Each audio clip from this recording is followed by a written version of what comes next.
Hi, I'm Steve from LZ23 Strength, and here we exert ourselves, we elevate our health, and we evolve in mind and body so that we could live stronger and live longer. Today, our topic is take it easy. Sometimes you may have said that to a friend when they're leaving, hey, take it easy, have a good day. Or you might think of the popular song many people know by the Eagles, Take It Easy. It's a great song. But as a mindset or a strategy for health span and longevity, might not be the best words that we want to live by. If we're always trying to look for the easy way out, trying to be comfortable, there's a time and place for it, but if that's every day, that's what we're seeking, it might go contrary to being healthy and living long. Interesting, there's a book by Michael Easter called The Comfort Crisis. And super points brought out. I've seen it on a podcast. I haven't had a chance to read the book yet, but it sounds very fascinating. In fact, off the computer, I got this. It says New York Times bestseller explores the idea that modern life's comfort may be the root of many contemporary health issues. He argues that our sheltered, overfed, and under-challenged lives are making us soft and sad.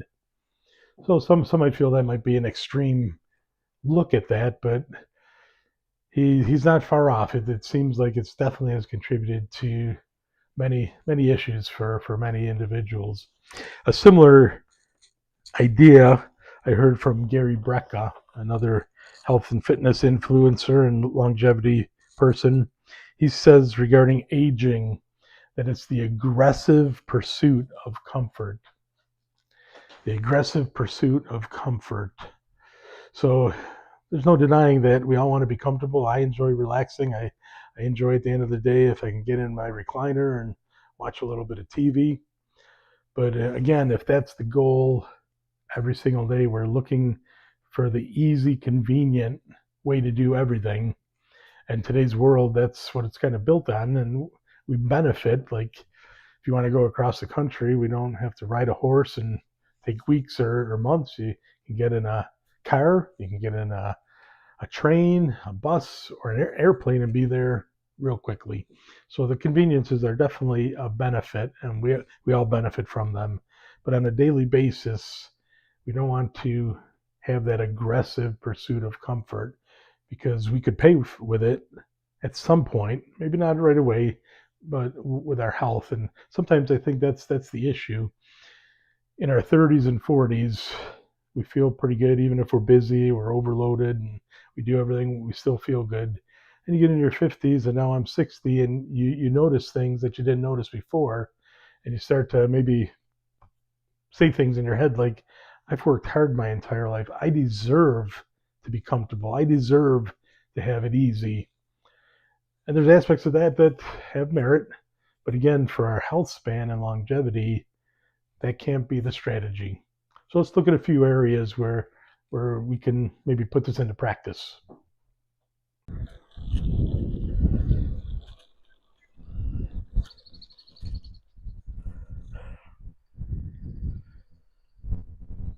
So cutting the grass is another area that we don't want to take it easy, so to speak. I've been cutting the grass my whole life. It might be easy to say, hey, I'm 60 years old. I deserve to take it easy and get a riding lawnmower. Nothing wrong with it if you need it. But at some point, that's probably going to happen. But for now, walking, being outside, getting fresh air, sunlight, it's good to get the extra steps. There's just a recent report that we spend like 90% of our time indoors. So when you cut the grass, obviously it's going to be faster. With the walker, it probably takes me an hour and a half, sometimes 2 hours, depending. But definitely advantageous to be outside walking. The other aspect of being outside, especially in the summertime, is you work up a good sweat. And sweat's a good way to get rid of toxins. I think if it's hot enough, probably on a rider, you'll be sweating, but generally it's easy.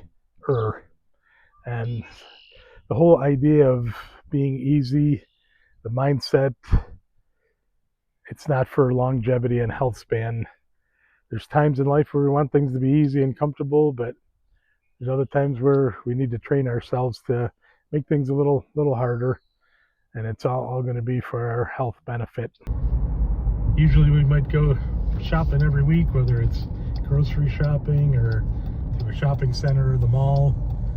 And a lot of folks, they drive around trying to find the closest spot possible. Simple hack is just find a spot far away all the time and you'll never have to worry about a parking spot. Like here we're pulling into Target and it's not like you have to park in another zip code, but plenty of spots far away. And the only thing you need to consider is if there's some compelling reason you need to be close, like weather, if there's a storm, or even ladies, don't park in a dark area, especially if you're going to be there at nighttime. Safety's always first wherever we go, but you get extra steps in, don't have to worry about somebody hitting your car, and just the general mindset, because our default is to always look for something easy and getting the closest spot. It's almost like a game. I got to get as close as I can. But parking at a distance, you'll never have to worry about finding a spot and you'll get extra steps in. Is it earth shattering? No. But the mindset that we're not always looking to take it easy or finding the easy way out. And it can apply to other things too, like work. Something new that I've tried to do at work. Every hour to hour and a half, I try to do 15 air squats. So by the end of the day, I've done 100.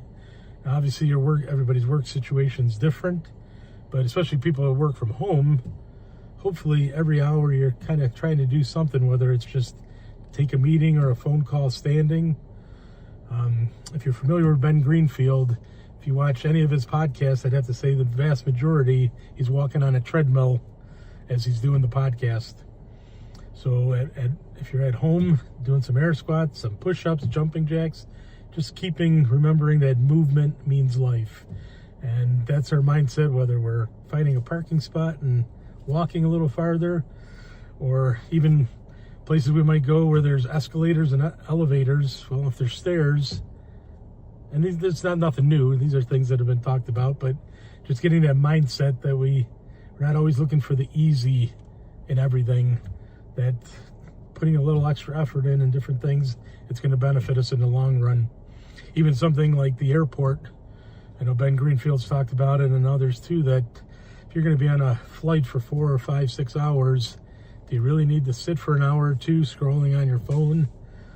They walk around the airport and try to find an empty area, and same thing, do push-ups, air squats, and just walking, because you're going to be sitting on the airplane for several hours. Don't need to add sitting in the airport. So just being creative and having the desire to maybe do a little bit more. So keeping these little hacks in mind, it's all going to help with movement and getting the take it easy, comfortable way of life. Shouldn't be our goal all the time. There's a time and place for it, but it shouldn't be what we're living for every single day. Another area that we need to give attention to and be aware of is our cognitive health.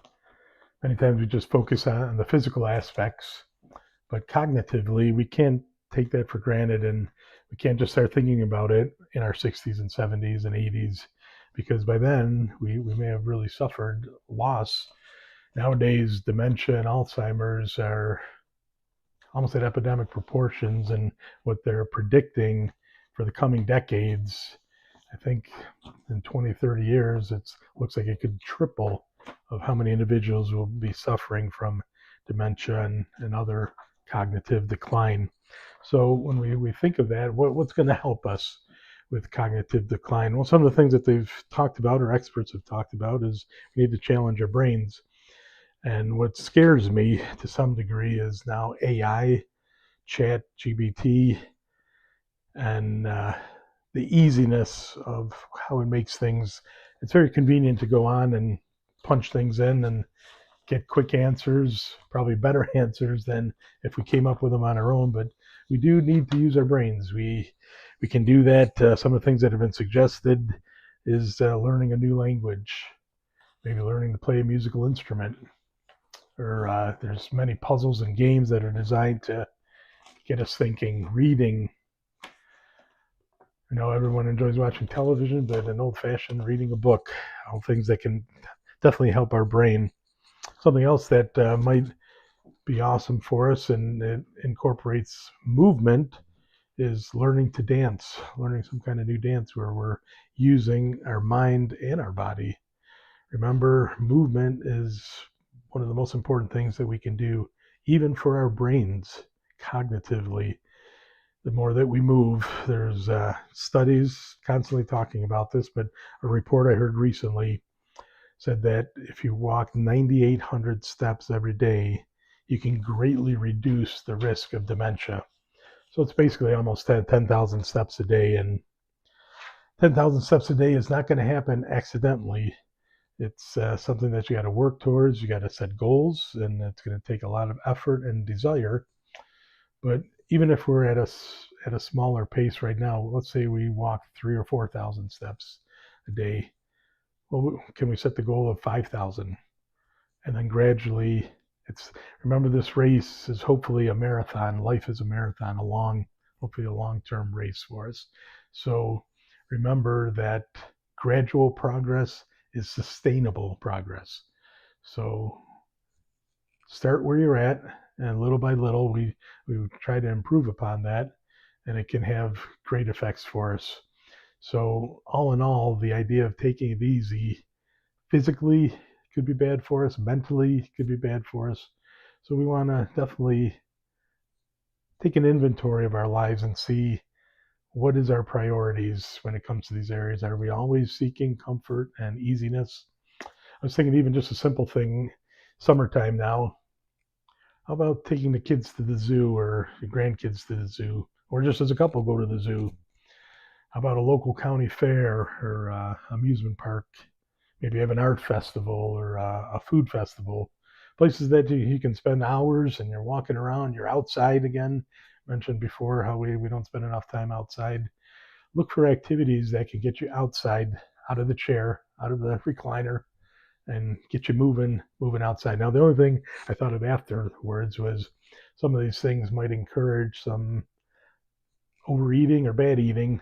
So we need a little self-control when we're at some of these festivities, that there's a lot of tasty treats and foods that we don't want to overindulge in. But if we're doing a lot of walking, maybe we could have a little bit of something, and it won't have a detrimental effect on us. So remember, when we're talking about taking it easy, that's not what we do. Here at LZ23 Strength, we exert ourselves. We want to elevate our health, and we want to evolve in mind and body. And certainly taking it easy is not the strategy for us, because we're concerned with our health span and longevity. Not that we want to beat ourselves into the ground, but we want to try to move as much as we can. So I appreciate you watching. Please remember to like the video, and please hit the subscribe button. Again, thanks for watching, and we'll see you on the next round.